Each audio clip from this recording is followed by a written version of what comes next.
Picnic খামো বাড়িতে সবগুলো লাইছে এলুমু হালকা পাতলা যাওয়া হেই দিই বাজার করে আনছি। এদিকে মুরগি আছে, চাউল আছে, সালাদ খাওয়ার লাগে টমেটো আর শশা আছে, ডাইল আছে। এদিকে দুই বইনে হেরা দুইজনে মিলে কোড়াকুড়ি শুরু করে দিচ্ছে পেঁয়াজ কাঁচামরিচ রসুন টসুন যা লাগে।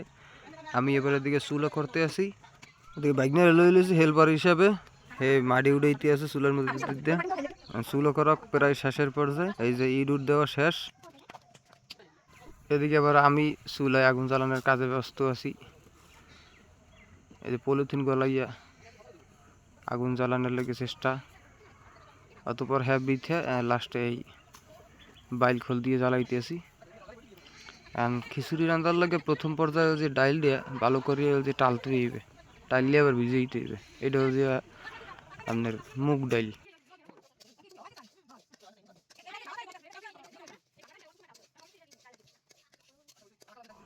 আগুন জ্বলতে আছে মারাত্মক পরিমাণে, ভাজা প্রায় শেষ। এখানে ডাইল দিয়ে এটার মধ্যে তুমি পানি কথা নিয়ে আনে। ঠিক মাংস ভাজার লাগে খোলা গরম হয়ে গেছে, তেল টেস্ট করি এক পিস দিলাম। এই তারপরে সব একবারে ঢালিয়ে দিতে আছে।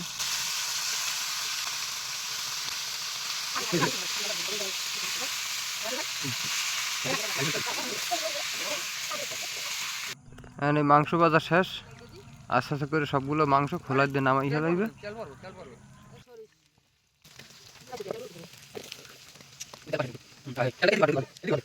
এখন আগুনটা যথেষ্ট দক। এদিকে বড় খোলাটাও দিয়ে দিয়েছে, দিয়ে এর মধ্যে দিয়ে দিয়েছে তেল। এই তেলের পর আইতেছে হালকা একটু পাতা মশলা, দেবে কাঁচামরিচ, তারপর পেঁয়াজ কষা,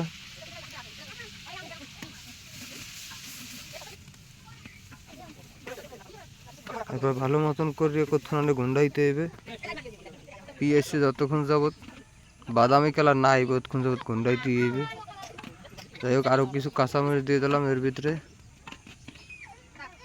তারপর দিয়ে দিলাম আদা, এরপর দেবে জিরে বাটা, এরপর দেবে রসুন বাটা। ভালো মতন করে খলাইতে হবে একবার পুরো, যাতে নিচে না লাগে। এরপর লবণ যাইবে,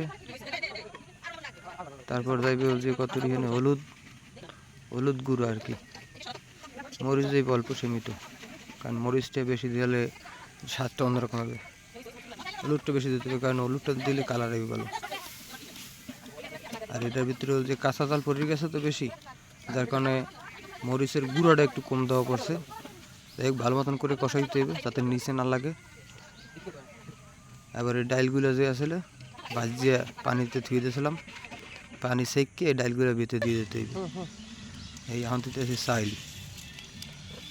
চালগুলো দিয়ে ভালো মতন কষাইতে হবে একদম, কারণ এখন বর্তমানে পানি কম আছে যাতে নিচে না লাগে। এখন তাহলে মাংসগুলো যেগুলো দিয়ে আমরা ভাজছিলাম তেলের উপরে, তো এগুলো দিয়ে গুন্ডাই দিতে হবে। পানি এখনও কম আছে, পানিটা দিতে হবে একদম। এই ভালো মতন করে লাইড়িয়ে সারিয়ে মাংসটা মিলিয়ে দিয়ে এরপর পানি দেবে। এখন দিয়ে দেবো কত পুরি পানি, কত পুরি বলতে যতটুকখানে খায় আর কি, পরিমাণ মতন। বেশি দেওয়া যাবে, বেশি দিলে তো পানি টানাতে খিচুড়ি দেবে কাল্লাস করিয়ে। আর অল্প দেওয়া যাবে না, হেলে আবার চাউল থাকবে আর শক্ত। যাই পরিমাণ মতো পানি দিয়ে নিচে অসম্ভব গরম তাপমাত্রার আগুন জ্বলতে আছে। এই যে আলু কাটা ছিল আলুগুলো দিয়ে দিলাম। এখন যে এই মুসুরি ডালগুলো দেওয়াতে হবে, মুসুরি ডাল যেগুলো আর কি ধুয়ে দিয়েছিলাম ওইগুলো পারফেক্ট সময় দিতে হইব, আগে পাশে দেওয়া যাবে না। আগে দিলে দেখা গেছে যে একদম গলে যাইব, আর পরে দিলে শক্ত থাকবে। যাই হোক এখন একটা পর্যায়ে হয়েছে, নামাইয়া এই উপরে কয়লা দিতেছি, উপরে কয়লা দেবো। তারপর এই যে এর ফাইনাল লুক, এখন যে বাড়িতে প্লেটে যাইবে। এই আমাকে মুরব্বি আছে একজন, হেরে দিয়ে সারাইতে আসি। এই যে আমাকে মুরব্বি আই পড়ছে, এখন সবাই বাইরে দেবে প্লেটে।